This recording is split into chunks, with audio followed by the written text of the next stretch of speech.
All right, guys, I think that there's a really good chance that some of you may never talk to me again after we go through this story.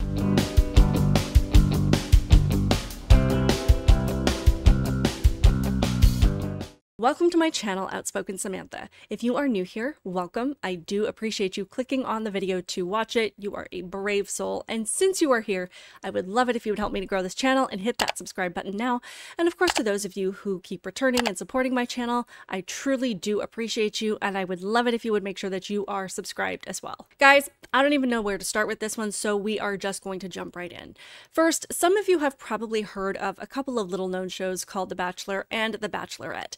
Both have been going for like 20 years, and I personally have seen at least a couple of seasons, but I haven't paid that much attention to them in a really long time. But lately, there has been a past contestant who has been getting a lot of attention, and his name is Josh Seiter.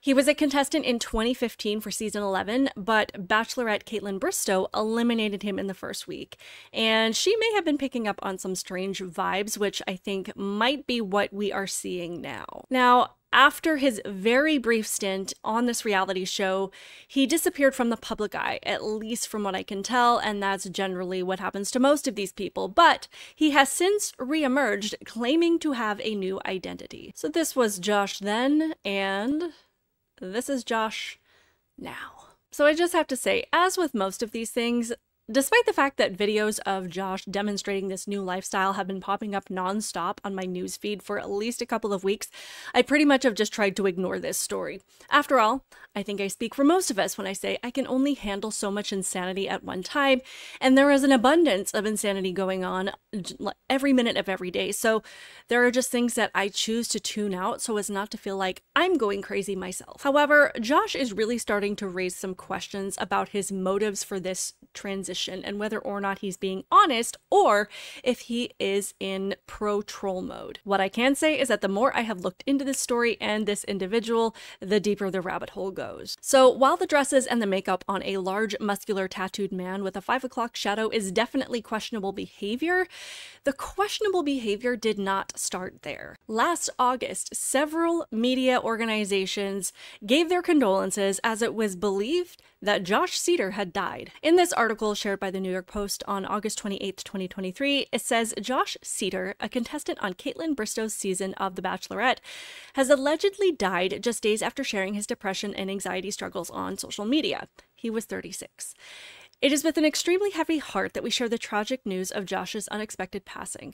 As all who knew him can attest, Joshua was an incredibly bright light in an increasingly dim world, according to a statement credited to Seiter's family and posted to his Instagram page Monday. However, within about 24 hours of that news spreading, Josh came forward alive and well, claiming that his account had been hacked and some unknown person had made the death announcement on his Instagram account. Now, of course, the public had legitimate questions about whether or not his account had actually been hacked, or if it was maybe a stunt to get attention and publicity, because these things happen.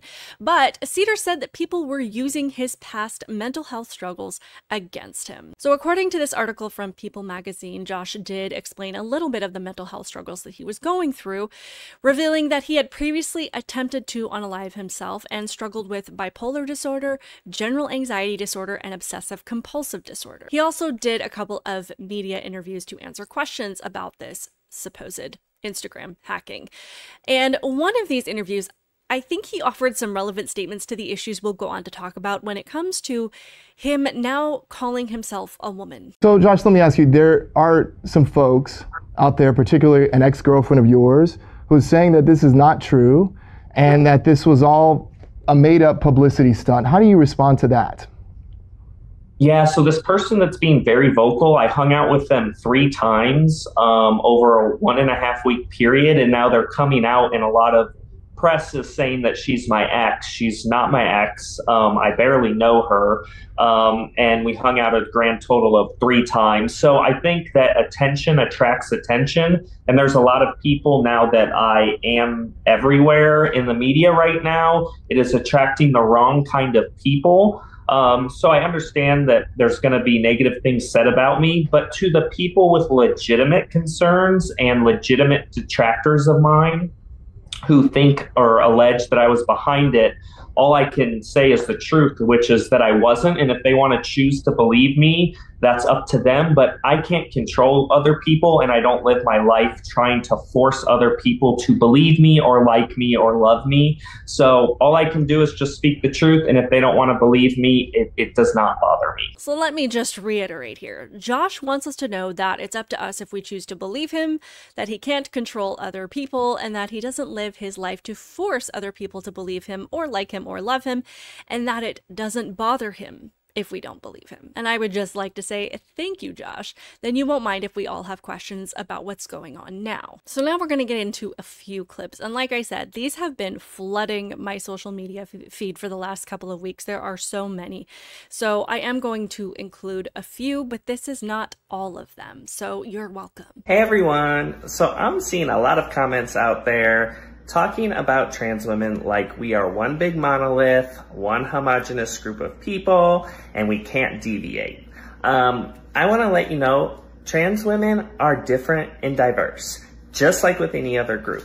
Some of us have more feminine features. Some of us have more masculine features. Some of us have facial hair. Some of us don't. That's okay. Everyone's journey is unique and different and varied. So I just want to let you know that wherever you stand in your journey as a trans woman, you are valid, you are beautiful, and your journey is yours, so own it. I just have to say, nobody talks about a group being a monolith more than trans people talk about women. That is, if they actually choose to define the word woman at all. But they assume that women who identify as women do so because we all adhere to strict female stereotypes, such as liking the color pink, wearing makeup, and being just stereotypically girly, like if little girls like dolls and Barbies. And that any deviation from that means you're not a woman, but you're actually trans. Yet for some reason, while they say that deviation from those stereotypes makes you trans, wearing makeup and liking dresses makes a man a woman. Make it make sense. But there's more. Everyone, sorry I look like a hot mess today. I just wanted to vent a little bit. I feel like dates can be so cheap. The last couple of dates that I've gone on, I've expected the guy to pay because I feel like the man should pay for the first date, and they just don't want to. I'm sorry, I just have to ask because I know we're all thinking the same thing. If two guys go on a date in the idea that the guy should always pay, who pays in that situation? And does anyone else have any curiosity about what the people might look like that Josh Seiter is going out with? Yeah, me neither. And so I just had a date earlier this afternoon, and I sat there when the bill came, and finally I just said, the guy should pay first, and kind of pushed it towards him, and he said, well, in that case, you should pay. And I just thought, that is so rude. And I just don't understand what the issue is. I feel like everyone's trying to get something for free. So my assessment of the situation is that the person who went on a date with Josh probably has a very serious fetish, but for some reason between the two is more connected to reality because he knows that as twisted as his own mind might be, he can at least acknowledge the fact that this is a man. Josh has also made videos requesting that people just let him use the locker room that aligns with his identity, and I just have to ask, ladies, would you feel comfortable sharing a private space with this person, changing your clothes in front of them, and letting them strip down in front of you or even your daughter? Aside from the fact that he is clearly mentally unwell just by looking at him, aside from the fact that we can clearly tell just by looking at him that he is mentally unwell, we also know that he is bipolar, he has anxiety and OCD. And of course, none of those things make you a bad or dangerous person, but we've got quite the package of instability going on here,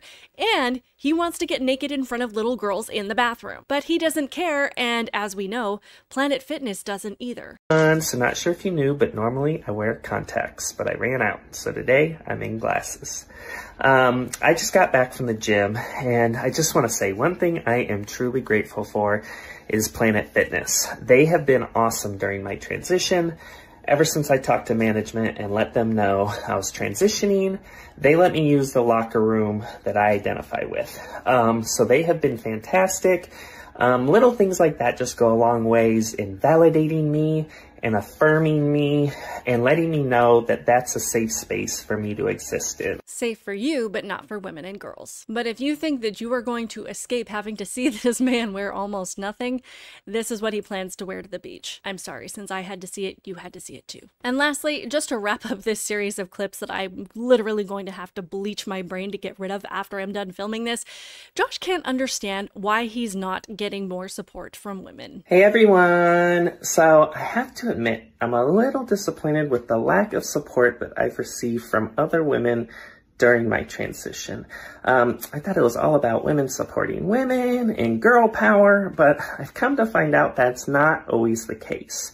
And although that's okay, I do think this world would be a better place if women supported each other. There's already so many obstacles that we face. I'm a true believer that the more we stick together, the more we can. Josh, women do support other women, which is why we don't want men in our spaces, which is why we want to protect our privacy, safety, and our opportunities. It's also why we vehemently reject being reduced to superficial stereotypes like makeup and clothing to define ourselves as a woman. We are much more than these things, and what you're doing is a mockery to women. It's a mockery to our strength, our abilities, and just our overall being taken seriously. So anyway, as I said earlier, there have been questions about whether or not he's truly gone off the deep end and thinks he's a woman, or if he is a professional troll, or if he's doing this as a publicity stunt. But remember in the interview about the Unalive hoax, he said that attention gets attention. Well, Josh has also adopted the Dylan Mulvaney method because he's seen what this has done for Dylan with brand deals, speaking engagements, rubbing elbows with celebrities, music videos, etc. And it seems like he thought to himself, there's my ticket to fame. Day 6 of being a girl, and I am loving it. Everyone's so nice to me. Everyone's been so nice to me in public. Not online, everyone's really mean. But in public, I feel like customer service is so much better now that I'm a woman. Honestly, people put up with your crap because they don't want to deal with a meltdown if they don't go along with your mental illness. It's more about their self-preservation and survival than it is about truly believing that you're a woman. But going with the Dylan Mulvaney approach, it really does seem that this guy is just one more person who is taking advantage of the fact that being trans automatically gets you attention and praise. Because with the agenda to normalize this stuff, you have to reinforce this behavior with rewards and celebrations. Because whatever actions receive praise in the public space is what people will gravitate toward for their own validation. So it seems like Josh recognizes that he's using this knowledge to his advantage, again, posing the question about whether or not this is about fame. Well, one person who does not believe Josh is Alex Stein of Blaze TV. And he had an interview with Josh and just called him out straight to his face. So let's have a look. Listen, let's just cut the kayfabe. Do you know who I am? I'm Primetime 99 Pimp on a Blimp. I wear the tuck-friendly bathing suit. I've done it all. I've done this gimmick a million times over. I know what it's like to put on the dress, to try to be funny. And for me, I'm just being honest with you, Josh, it's caused me a lot of backlash. As a matter of fact, you get a lot of hate for doing it, not necessarily from the left-leaning people that you're making fun of, but you'll never be accepted by the right side either, because they're always going to consider you a freak. I'm just telling you this as a friend. I know this is a bit, I know it's a gimmick, and I know you're trolling, and I love it because I do the same thing. But how long do you think you can do this for, dude? I mean, let's just be real. I mean, I know this as a comedian, and you know this as a person that I've been on reality TV, you've been on reality TV, and I am a fan of yours, Josh, and I have the utmost respect for you, and I'm not just saying that. How long are you going to do this bit for? I mean, it can only last so long. You can only put on the tuck-friendly bathing suit so long. Well, it's not a bit for me. It may have been a bit for you, but for me, it's how I feel. Josh, you're lying. You know, what did your parents say about this? Does your mom or dad know about this? Are you close to them? I'm close with some family members, yeah. And I'm sure that they do not like this because they know that Josh is a bodybuilding guy that likes to slam babes. That's why he's on The Bachelorette. And they know this is all a gimmick, and you have 1 million Instagram followers, and now you're going super viral, and I know what that's like. So I think you guys just need to tell me, do you think he's being serious? I mean, as serious as you can be as a man who thinks he's a woman, but like, is he really trans, or is he a troll? Is he trying to be his authentic self, or is he just trying to get famous? I mean, undoubtedly, this person has mental health issues, and Again, I'm not trying to minimize that in any way. We all struggle in some way, and I truly hope that he gets the help he needs. But as we know, if you've been paying attention to the trans agenda at all for any length of time, people with serious mental conditions are prime targets for this ideology. They are heavily targeted because they're desperate for relief from their struggles, and they are led to believe that all of their issues stem from being born in the wrong body, and that changing their entire identity will solve their problems. But it's just not true. And people with legitimate issues, with actual mental health conditions that are causing their problems, these things go completely ignored and unaddressed, while all of the focus is put on this misdiagnosis of gender dysphoria. And I really hope that doesn't happen to Josh. I hope he is able to get help for his bipolar and for his anxiety and for his OCD, and that those things aren't ignored, because that would truly be devastating to him. Anyway, I would love to hear all of your thoughts on this in the comments below. Please be sure to hit that like button. Make sure that you are subscribed and help me to grow this channel. I appreciate you being here. Keep it real, guys, and I will see you in the next one.